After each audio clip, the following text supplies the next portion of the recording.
baka makontaminate tayo, baka hindi natin makaya na makawalan, na ma-overcome. Instead, that we will influence the world, though we will be influenced by the world later.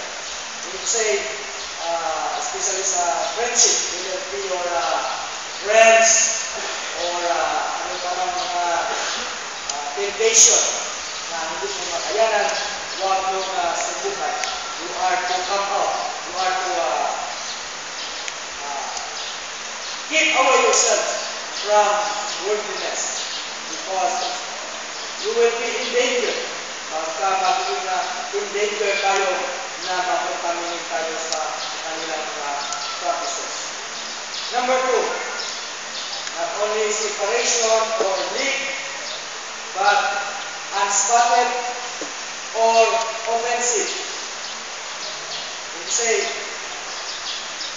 do we maintain a unspotted life, a pure life as Christians, or na-contaminate na tayo? Ang ating buhay ay naging offensive na. According to the book of Numbers, in the tabernacle worship, it is very important to follow instruction that they are not, the priests are not to offer a animal that is physically ill or may mga problema, because that is abominable in the sight of God. We are only to offer unspotted, without blemish. In Numbers 19, verse number 2. Numbers 19, verse number 2.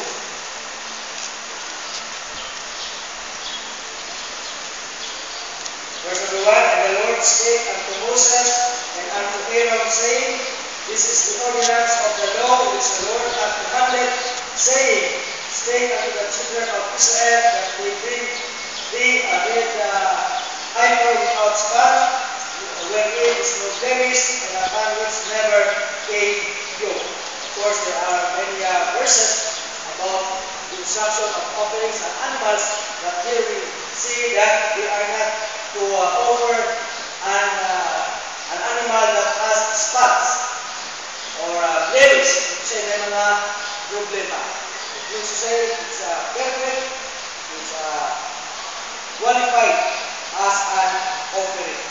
Now, tayo po, bilang mga Kristiyano, ay nahugasan na po tayo sa ating mga kasalanan. We are perfect when we accepted Christ as our Savior. We are righteous in the sight of God. But God commanded us to remain unspotted, to remain undefiled, according to James 1, verse number 27. Dahil pag tayo ay pumunta, mamumuhay tayo sa worldliness o sa bagay na hindi ay ayon sa Panginoon, ay baka makontaminate tayo. James 1, verse number 27. Pure religion and undefiled before God the Father is this, to visit the fatherless and widows in their affliction, and to keep himself unspotted from the world. To say, we are to keep ourselves unspotted from the world. Huwag na natin tumisan ang ating sarili sa mga kasalanan sa sanlibutan. Therefore, to remain unspotted is to be in the will of God, to be in the perfect will of God. Because when we are not in the perfect will of God, then we might be doing some worldliness, papasok ang worldliness sa atin, then makontaminate na tayo. In Jude 23,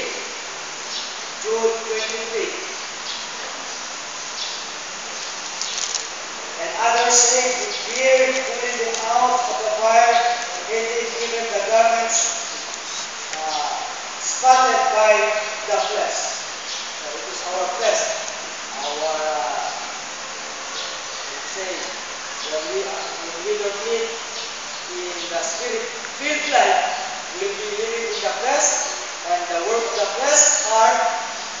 sabi natin, hindi kaya-aya sa Panginoon.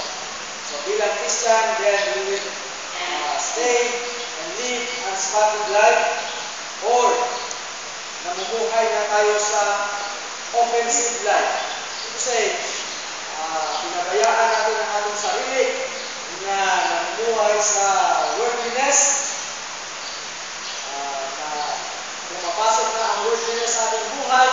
That's why there is a risk. Maybe we cannot recover. That's why God wants us to come out from worldliness. Huwag natin hayaan na mamumuhay sa worldliness, baka hindi na tayo maka-recover. There are many kinds of worldliness. Worldly pleasures, worldly practices, worldly places that we are to avoid. We should not risk ourselves na kaya ko to, akala na, babalik lang ako sa Panginoon later. Maybe ang ating mga trabaho ay parang malayo sa paglilingkod sa Panginoon. Sometimes, our job, the Christians, problem, most of the time ay sa kanilang trabaho na mapalayo sila sa paglilingkod. They were not allowed, they were not even given a time to serve God, especially pinapatrabaho pa sila kahit na Sundays. Yan na klase ng trabaho ay dapat kang mag-isip. If Sunday is still used for work and no longer used for the service of God, then baka later on, mawala na sa iyo ang gana sa paglilingkod sa Panginoon. Maybe later on, mag-focus na ang iyong time sa trabaho at makalimutan mo na ang Sunday pala ay para sa Panginoon. That's why we should take the risk. If Sunday is not given to you as to sabi natin day off, then look for another job kung pwede. Huwag mong sacrifice na ang Sunday ay hindi mo magamit sa Panginoon. Baka later on, darating na lang, mag-isip ka na lang na 1 year ka na walang simba-simba. Or maybe ang trabaho mo ay wala na time sa paglilingkod sa Panginoon, wala na time for prayer o ano pa mang bagay, then don't take the risk. Find other alternative ways wherein mayroon ka pa rin time sa Panginoon. Baka i-take mo ang risk na hindi ka na ma-recover later on. Nalulung ka na sa mga bagay na masabi natin na makasisira na later on sa ating buhay. There are mga spots sa ating buhay. Yung Leviticus 19 verse number 28. Leviticus 19.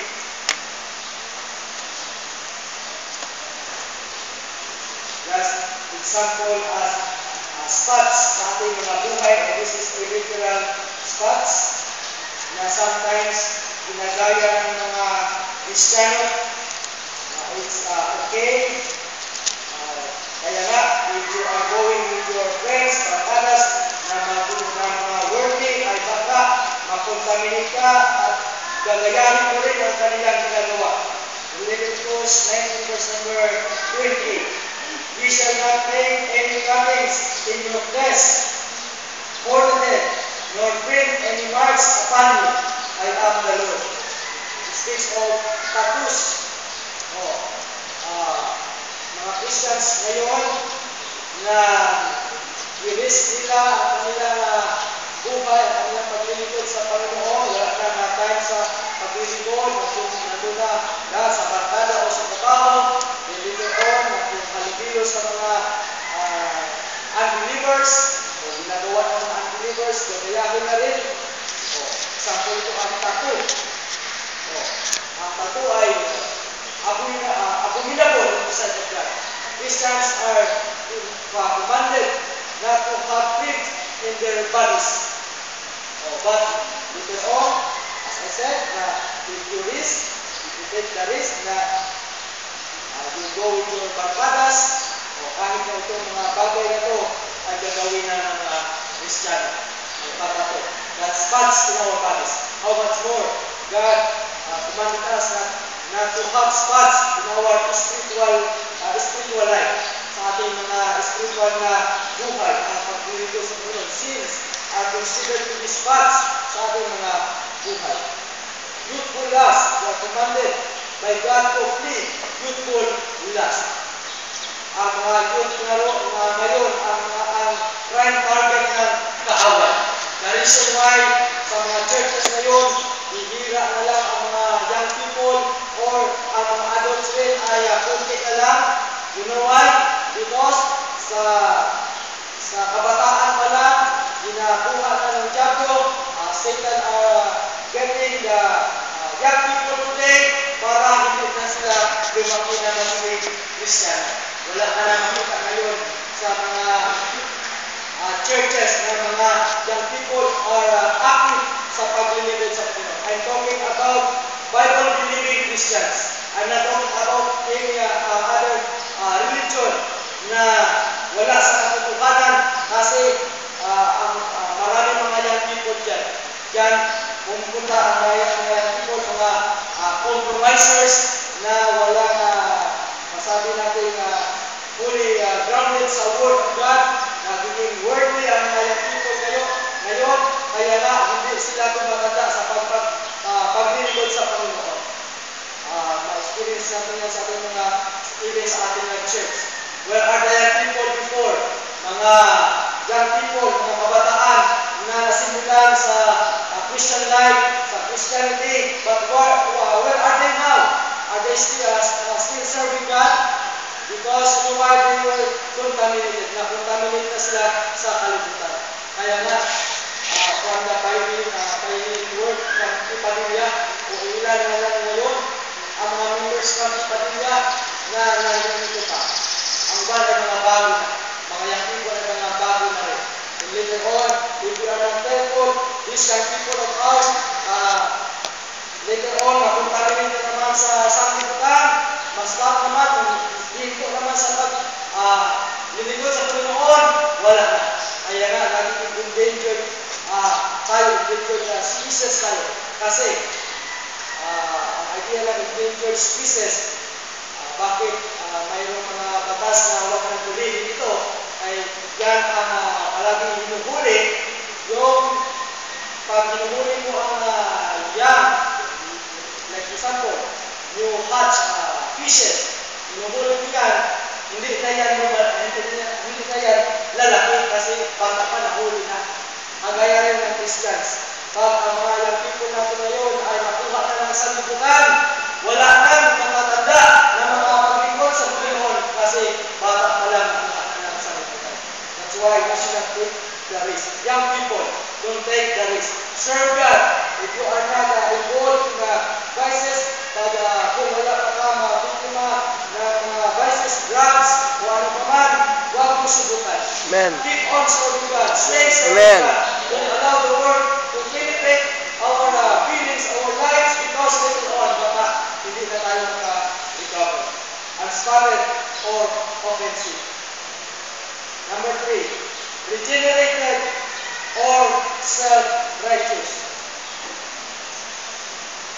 Are we born again or do we take the risk na mayroong mga tao na ayaw ko sa born again? They don't realize that to be born again is the only way to go to heaven. People today, with some other religions, Catholic, mga born again, I hate born again. They do not realize that it is to be born again is to be saved. Amen. To be born again is to have eternal life. The Bible says, we must be born again. Except a man be born again, he cannot see the kingdom of God. People are afraid to be born again. And they live in their self-righteous life. They said that I'm not too bad enough to go to heaven. But I will tell you, you are not also good